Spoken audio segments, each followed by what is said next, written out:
Hello friends, welcome to my YouTube channel biology study. I am Meena Chaudhary. तो हमने last video में complete किया था हमारा chapter 8 human health and disease, and today we start the next chapter strategies for enhancement in food production, the chapter 9th of class 12th biology NCERT।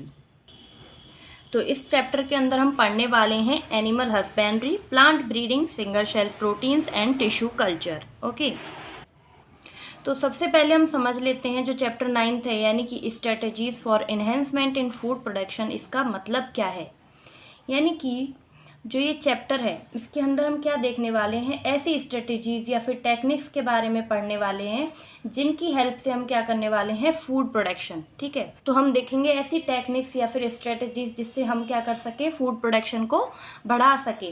लेकिन अब question ये आता है कि हमें जो फूड प्रोडक्शन है उसको बढ़ाना क्यों है, ऐसी क्या कारण है जिससे हमें फूड प्रोडक्शन को बढ़ाने की ज़रूरत पड़ी। क्योंकि क्या हो रहा है कि जो वर्ल्ड पॉपुलेशन है ना, वो बहुत तेज़ी से बढ़ रही है।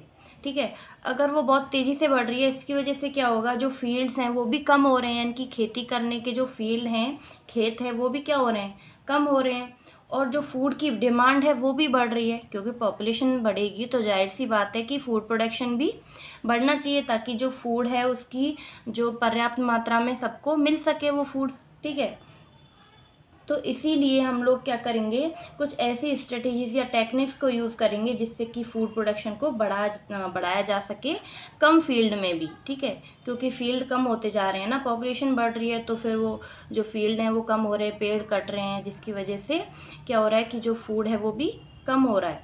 इसीलिए कुछ टेक्निक्स और साइंटिफिक जो स्ट्रेटजीज है उनको यूज़ करके हम क्या करेंगे, फूड का प्रोडक्शन बढ़ाएंगे। ठीक है, तो अब हम स्टार्ट करते हैं रीडिंग।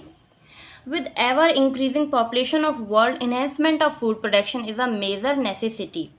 So इसका क्या मतलब है कि जैसे पॉपुलेशन बढ़ रही है हमारी वर्ल्ड की, तो क्या है, जो फूड प्रोडक्शन है उसको भी हमें बढ़ाना है। ठीक है, biological principles as applied to animal husbandry and plant breeding have a major role in our efforts to increase food production. तो बायोलॉजिकल प्रिंसिपल्स का क्या मतलब है, मींस जो कि बायोलॉजिकल नॉलेज है हमारी, हम उसको अप्लाई कर सकते हैं ताकि जो एनिमल हस्बेंड्री है, प्लांट ब्रीडिंग है, उसमें हम क्या करें, फूड प्रोडक्शन बढ़ा सकें। तो यहाँ पे टर्म आई है एनिमल हस्बेंड्री। तो एनिमल हस्बेंड्री क्या होता है, एक साइंस है जो ब्रीडिंग एंड केयरिंग करती है फार्म एनिमल्स की, यानी कि science of breeding and caring of farm animals. Farm animals कौन कौन से होते हैं, जिनको हम पालते हैं, जैसे कि बफेलोज है, काउज हैं, गॉट हैं, शिप हैं, और भी जैसे हॉर्सेस हैं और पिग्स हैं। ये सब क्या हैं, फार्म एनिमल्स हैं, कुछ हमको देते हैं ये। ठीक है, कुछ हमें मीट देता है, कुछ मिल्क देते हैं, कुछ हमें एग देते हैं। ठीक है, इस तरह से ये हमें कुछ फूड दे रहे हैं, तो ये क्या है, फार्म एनिमल्स। ठीक है, और सेकंड क्या है, प्लांट ब्रीडिंग। ये प्लांट ब्रीडिंग क्या है, ये जेनेटिक्स की हेल्प से हम क्या करते हैं, प्लांट में क्रॉस करवाते हैं, कि दो प्लांट्स लिए हमने, जैसे एक प्लांट तो क्या है, डिजीज़ रेजिस्टेंट है, और क्या है उसमें यील्ड कम है। ठीक है, वो प्लांट क्या है, कम फ्रूट्स दे रहा है, लेकिन उस क्या है, डिजीज़ रेजिस्टेंट। दूसरा प्लांट क्या है, जिसमें क्या है, डिजीज़ हो रही है लेकिन वो यील्ड ज़्यादा दे रहा है, यानी कि फ्रूट्स और जो फूड है वो ज़्यादा दे रहा है। तो हम क्या करेंगे, इन दोनों जो प्लांट है इनको क्या करवाएंगे, क्रॉस करवाएंगे, फिर ये क्या देंगे, एक हाइब्रिड वैरायटी देंगे। ठीक है, अब ये जो हाइब्रिड वैरायटी है इसमें क्या आ जाएगा, डिजीज़ रेजिस्टेंट भी आ जाएगा और हाई यील्ड आ जाएगा। ठीक है, इसका मतलब जो हाइब्रिड वैरायटी है वो क्या होती है, एडवांस वैरायटी होती है, जो कि क्या करती है, ज़्यादा प्रोडक्शन देती है। ठीक है, इसीलिए जो प्लांट ब्रीडिंग है वो करवाई जाती है, ताकि जो हाइब्रिड वैरायटी है वो मिल सके, जिसमें जो प्रोडक्शन है वो भी ज़्यादा हो और डिजीज़ भी कम हो। Several new techniques like embryo transfer technology and tissue culture techniques are going to play a pivotal role in further enhancing food production. तो इसका क्या मतलब है, कुछ और भी टेक्निक्स हैं, जैसे एम्ब्रियो ट्रांसफ़र टेक्नोलॉजी है और टिश्यू कल्चर टेक्निक्स हैं, ये हम आगे पढ़ने वाले हैं। तो इनकी हेल्प से भी हम क्या करेंगे, जो फूड प्रोडक्शन है उसको बढ़ाएंगे। ठीक है, अब क्या है, एनिमल हस्बेंड्री। जैसा एनिमल हस्बेंड्री में मैंने आपको बताया था क्या है, एक science of breeding and caring of farm animals. तो इसमें क्या होगा, animal husbandry is the agriculture practice for breeding and raising livestock. Animal husbandry क्या है, एक एग्रीकल्चरल प्रैक्टिस है जो क्या करेगी, ब्रीडिंग और लाइफ स्टॉक को क्या करेगी, बढ़ाएगी, ठीक है। As such it is a vital skill for farmers and is as much science as it is art. तो जो ये एनिमल हस्बेंड्री ये क्या है, इम्पॉर्टेंट स्किल है फार्मर्स के लिए, ताकि ये आर्ट से भी ज़्यादा जो साइंस है इसमें ये इन्वॉल्व है, ठीक है। Animal husbandry deals with the care and breeding of livestock like buffaloes, cows, pigs, horses, cattle, sheep, camel, goats ETC that are useful to humans. तो एनिमल हस्बेंड्री क्या कर रहा है, केयर है, जो लाइफ स्टॉक है उनकी breeding है, ठीक है। जैसे अब ये लाइफ स्टॉक हैं वो क्या क्या होते हैं, लाइफ स्टॉक क्या होते हैं, पशुधन। ये क्या होते हैं, जैसे बफेलोज हैं, भैंसें हैं, गाय है, पिग्स हैं, हॉर्सेस हैं, कैटल्स हैं, शीप हैं, कैमल है, गॉट्स हैं, ये सब क्या हैं, लाइफ स्टॉक्स हैं, ठीक है। इनकी क्या करनी चाहिए, इसके अंदर केयर करनी चाहिए और ये क्या करेंगे, ब्रीड प्रोवाइड करेंगे, ठीक है। That are useful to humans, जो क्या होते हैं ह्यूमंस के लिए बहुत यूजफुल होते हैं। Extended it include poultry farming and fishes. तो इसके बाद इसमें क्या, इनमें हम और कौन कौन सी इंक्लूड कर सकते हैं, एनिमल हस्बेंड्री में पोल्ट्री फार्मिंग भी हो सकती है और फिशरीज भी हो सकती हैं। Fisheries include rearing, catching, selling etc of fish, mollusc and crustacean, prawns, crabs etc. तो फिशरीज में क्या क्या इंक्लूड है, रियरिंग पकड़ना, कैचिंग एंड सेलिंग यानी कि बेचना फिशेस को, ठीक है। जिसमें क्या होता है, क्या क्या होता है, मॉलस्क भी होते हैं, जिसमें जो क्या होती हैं, शेल फिशेस होती है, जिनके ऊपर क्या पाए जाते हैं, शेल्स पाए जाते हैं, ठीक है, जिनको हम शंख वगैरह बोलते हैं ना, वो इन्हीं से मिलते हैं। एंड क्रस्टेशियंस क्या हो जाते हैं, प्रॉन्स एंड क्रैब्स, इनको भी क्या किया जाता है, यूज़ किया जाता है फूड की तरह ही, ठीक है। Since time immemorial animals like bees, silk worm, prawns, crabs, fishes, birds, pigs, cattle, sheep and camels have been used by humans for product like milk, egg, meat, wool, silk, honey ETC. तो since time immemorial मतलब जब हम जानते भी नहीं हैं, इनकी बहुत पहले से क्या कर रहे हैं, जो फार्मर्स हैं वो इनका यूज़ कर रहे हैं। किस किस का यूज़ कर रहे हैं, जैसे बीज हैं, उनसे हम लोग हनी लेते हैं, बीज को पालते हैं ना, तो यानी कि जो एपीकल्चर है वो किया जाता है। सिल्क वॉर्म यानी कि जो सिल्क वॉर्म है उसको पाला जाता है ताकि उससे हमें सिल्क मिलता है, ठीक है। प्रॉन्स हैं, क्रैब फिशेस एंड बर्ड्स हैं, ठीक है, बर्ड्स भी क्या है, पाले जाते हैं, और जैसे कि मुर्गी वगैरह हैं वो अंडे देती है ना, और कुछ मीट के लिए भी यूज़ होते हैं। Pigs, cattle, sheep and camels have been used by humans, ये क्या है, ह्यूमंस के द्वारा यूज़ किए जा रहे हैं ताकि ये क्या क्या प्रोडक्ट्स दे सकें, जैसे मिल्क, इनसे हमें मिल सकता है एग, मीट, वूल, सिल्क और हनी, ठीक है। It is estimated that more than 70% of the world livestock population is in India and China. तो इसका मतलब क्या है कि जो total world life stock population है, यानी कि जो 70% जो वर्ल्ड की पॉपुलेशन है लाइफ स्टॉक की, वो कहाँ पे है, इंडिया और चाइना के अंदर है सिर्फ, ठीक है। यानी कि 70% जो लाइफ स्टॉक है वो कहाँ पाया जा रहा है, इंडिया और चाइना में। However, it is surprising to note that the contribution to the world farm produce is only 25%. That is, the productivity per unit is very low.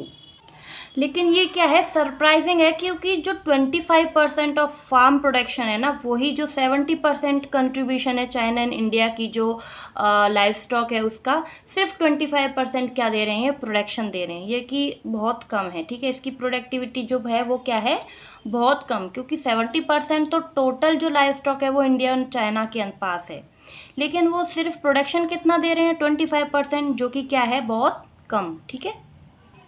तो इसका क्या मतलब हुआ, क्योंकि ये क्या कर रहे हैं, इसमें कोई ना कोई तो प्रॉब्लम है, चाहे वो हम टेक्निक्स अच्छे से यूज़ नहीं कर पा रहे हैं, या फिर जो ये स्ट्रेटजीज़ हैं वो उसमें कोई प्रॉब्लम आ रही है, जिसकी वजह से जो क्या है, प्रोडक्शन का है, कम हो रहा है।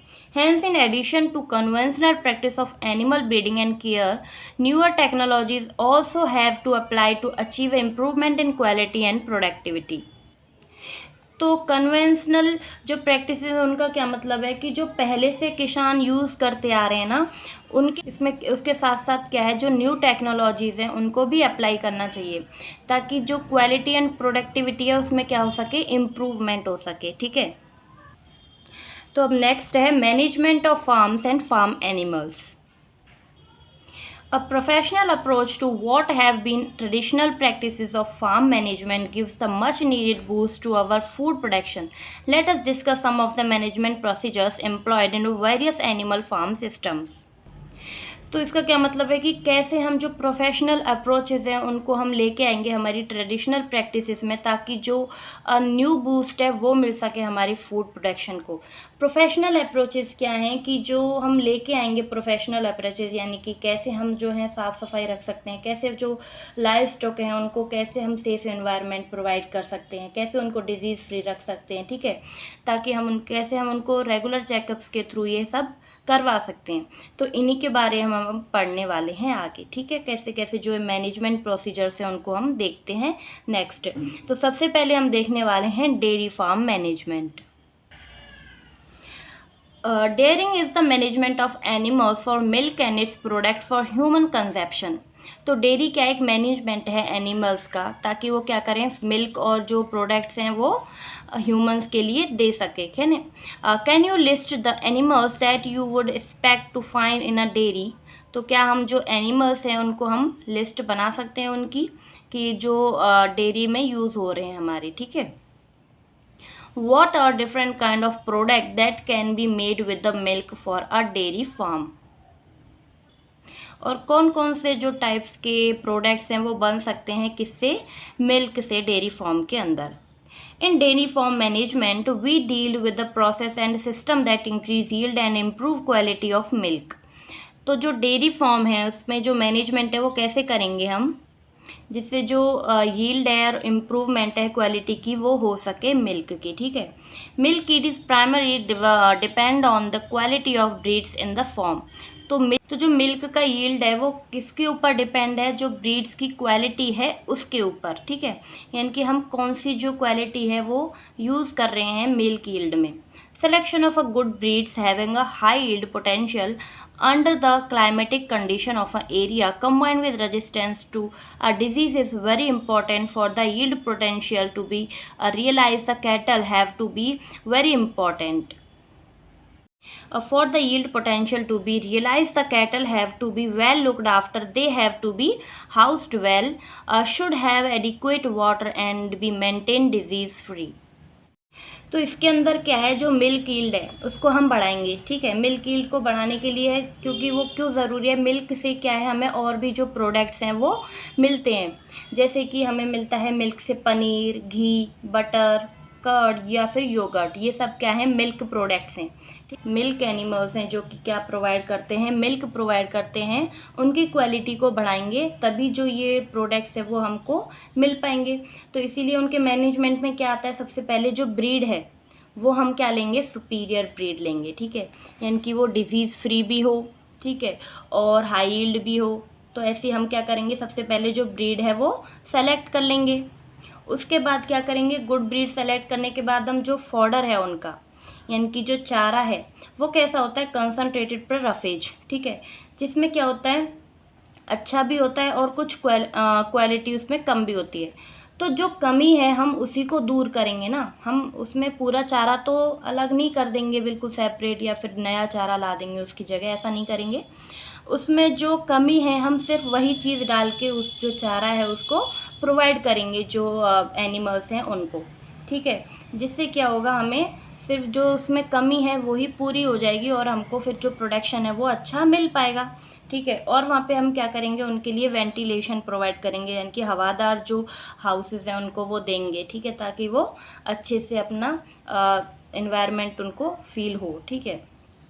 फिर क्या करेंगे, हम उनको वैक्सीनेशंस भी प्रोवाइड करेंगे, ठीक है, टाइम टू टाइम जो वेंटिलेटेड डॉक्टर्स हैं उनको भी बुलाएंगे ताकि उनका चेकअप्स करें, ठीक है, उनको जो गुड टेम्परेचर है वो भी प्रोवाइड करेंगे।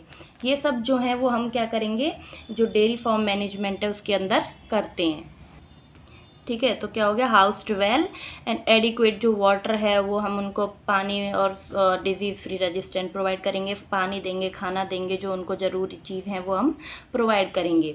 And the feeding of cattle should be carried out in a scientific manner, ठीक है। साइंटिफिक मैनर क्या है कि हम उनको जो साइंटिफिक एनवायरनमेंट है वो प्रोवाइड करेंगे।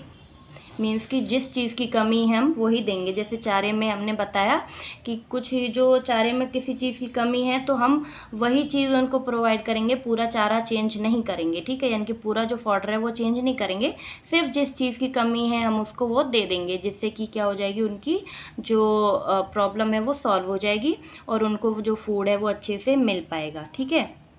तो यही मतलब है किसका, साइंटिफिक अप्रोच का, साइंटिफिक मैनर का, ठीक है। Quantity of fodder, quality and quantity of fodder.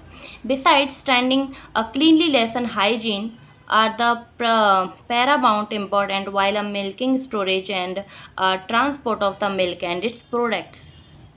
इसके अलावा इंस्ट्रिंजेंट यानी कि बहुत जो अधिक क्लीनलीनेस है वो हम उनको प्रोवाइड करेंगे, हाइजीन प्रोवाइड करेंगे। हाइजीन दोनों की होनी चाहिए, कैटल की भी होनी चाहिए और जो हैंडलर है उसकी भी होनी चाहिए, यानी कि जो उनको हैंडल कर रहा है, ठीक है, उनका रख रखाव कर रहा है, जो मिल्क निकालता है वो भी कैसा होना चाहिए, हाइजीनिक होना चाहिए। तो ये कुछ पैरामीटर से जो हमको क्या करने हैं, अप्लाई करने हैं, ताकि जो मिल्क का स्टोरेज है, प्रोडक्शन है, वो अच्छे से हो पाए, ठीक है। फिर उनको जो मिल्क है उसका स्टोरेज सही से करना है, उसका ट्रांसपोर्ट करना है और जो उसके प्रोडक्ट्स हैं उनको भी अच्छे से मैनेज करना है। Nowadays, of course, much of these processes have been mechanized, of which reduced chances of direct contact of the produce with the handler. तो आजकल क्या हो रहा है, कुछ जो प्रोसेस है उनका यूज़ किया जा रहा है, जैसे मैकेनाइज्ड क्या मतलब मशीनरीज का यूज़ किया जा रहा है। मशीनरी क्या होती है, जैसे हम लोग पहले जो हाथ से, हैंडलर क्या होता है, अपने हाथ से मिल्क निकालता था, लेकिन आजकल यूज़ हो रहा है मशीन्स का, जिससे क्या होगा, जो हैंडलर है वो डायरेक्ट जो कैटल है उसके टच में नहीं आएगा, जिससे कि जो डिजीज़ है, इन्फेक्शन होने के चांस हैं वो नहीं होंगे, ठीक है। इसीलिए आजकल क्या हो रहा है, मैकेनाइज्ड चीज़ यूज़ हो रही है, मशीन्स का यूज़ किया जा रहा है। Ensuring these stringent measures would of course regular inspection with a proper record keeping.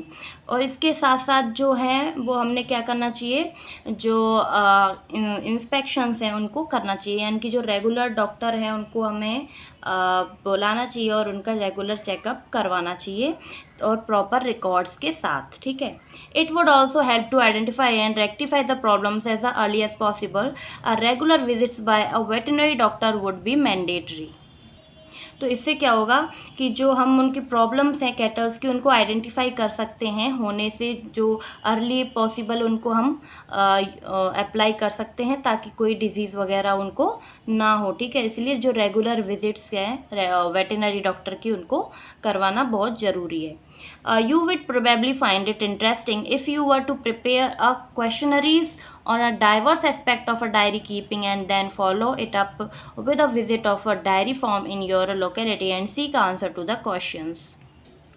तो इसमें आपको क्या करना है, एक फॉर्मेट रेडी करना है, जिससे आपको क्या करना है, अपने क्वेश्चंस लिखने हैं उस फॉर्मेट के ऊपर, ठीक है। और फिर क्या करना है, जो आंसर्स हैं उनको ढूंढने के लिए आपको जो आप अपने आसपास के डेयरी फार्म है वहाँ पे जाना है, ताकि जो अपने क्वेश्चंस हैं उनका आंसर आपको मिल सके, ठीक है। तो यहाँ पे हमारा कंप्लीट हुआ dairy farm management. Now we come to next, the poultry farm management. तो पोल्ट्री फार्म मैनेजमेंट में क्या होता है, जो बर्ड्स हैं उनका मैनेजमेंट किया जाता है। और ये जो पोल्ट्री बर्ड्स हैं ये क्या क्या करते हैं, हमें दो चीज़ प्रोवाइड करते हैं, कुछ तो हैं जो एग्स देते हैं और कुछ हमको मीट प्रोवाइड करते हैं, ठीक है। Poultry is the class of domesticated fall birds used for food और देयर एग्स, ठीक है। तो पोल्ट्री का एक क्लास है किसकी, डोमेस्टिकेटेड बर्ड्स की, जो पालतू बर्ड्स होते हैं उनकी, जो क्या प्रोवाइड करते हैं हमको, फूड और एग्स, ठीक है। They typically include chickens and ducks. इनमें क्या क्या इंक्लूड हैं, चिकन और डक्स, बतख्स, ठीक है। एंड समटाइम्स टर्की एंड गीस, और कभी जो गीज हैं, एक छोटी जो क्या होती हैं, चिड़िया होती है, उनको भी हम लोग यूज़ कर सकते हैं पोल्ट्री फार्म मैनेजमेंट में, ठीक है। The word poultry is often used to refer to the meat of only these birds, but in more general sense it may refer to the meat of other birds too. तो जो poultry world है उसको हम लोग use कर सकते हैं meet के लिए। जो ये हमने ऊपर देखी थी चिकन, डक्स और जो टर्की एंड गीज़ है, इनका हम लोग क्या करते हैं, मीट यूज़ करते हैं। लेकिन और भी जो बर्ड्स हैं उनको भी हम एज अ मीट यूज़ कर सकते हैं। As in a dairy farming, selection of disease-free and suitable breeds, proper and safe farm condition, proper feed and water and hygiene and health care are important components of poultry farm management. तो जो dairy farming है उसमें हम लोग क्या करेंगे, जो disease free जो ब्रीड है उसको हम सेलेक्ट करेंगे, ठीक है, और क्या करेंगे, उसको जो प्रॉपर या फिर सेफ़ जो कंडीशन है वो प्रोवाइड करेंगे, यानी कि वेंटिलेशन होना चाहिए उसमें, ठीक है, क्लीनलीनेस होनी चाहिए, उनको हम प्रॉपर खाना और वाटर देंगे, उनकी हाइजीनिक का ध्यान रखेंगे, उनको हेल्थ केयर प्रोवाइड करेंगे और इंस्पेक्शन करवाएंगे टाइम टू टाइम, ठीक है, और जो डॉक्टर्स हैं उनसे हमको सर्वे करवाते रहेंगे, जो कि क्या है, इम्पोर्टेंट कंपोनेंट्स है किस लिए, पोल्ट्री फार्म मैनेजमेंट्स के अंदर, ठीक है। You may have seen TV news or read newspaper report about the bird flu viruses which created a scare in the country and drastically affected eggs and chickens consumption. Find out more about it and discuss whether the panic reaction was justified. How can we prevent the spread of the flu in case some chickens are infected? तो इसका क्या मतलब है, जैसे आप TV और news में देख सकते हो कि जो बर्ड फ्लू है, यानी कि जो बर्ड से होने वाला जो फ्लू है, यानी कि किसी वायरस से जो होता है, वो क्या कर रहा है, जो कंट्री है उसमें क्या कर रहा है, एक डर फैला रहा है, जिसको किसकी वजह से होता है, वो जो एग्स एंड चिकन है उसके कंजप्शन की वजह से, ठीक है। तो इसमें यही है कि इसके बारे में आप पता करो और ये जो है हम इससे कैसे बच सकते हैं इसके बारे में आप हमें सर्च करके बताओ, ठीक है। तो आज के लिए इतना ही। अब नेक्स्ट जो टॉपिक है एनिमल ब्रीडिंग, वो हम अपने नेक्स्ट वीडियो में करेंगे, ठीक है। तो होप कि आपको वीडियो अच्छी लगी हो। अगर आपको वीडियो अच्छी लगी हो तो प्लीज़ चैनल को लाइक, शेयर एंड सब्सक्राइब करें और कोई भी डाउट हो तो मुझे कमेंट बॉक्स में ज़रूर बताएं, ठीक है। अब मिलते हैं नेक्स्ट वीडियो में, तब तक के लिए bye bye, take care, thank you.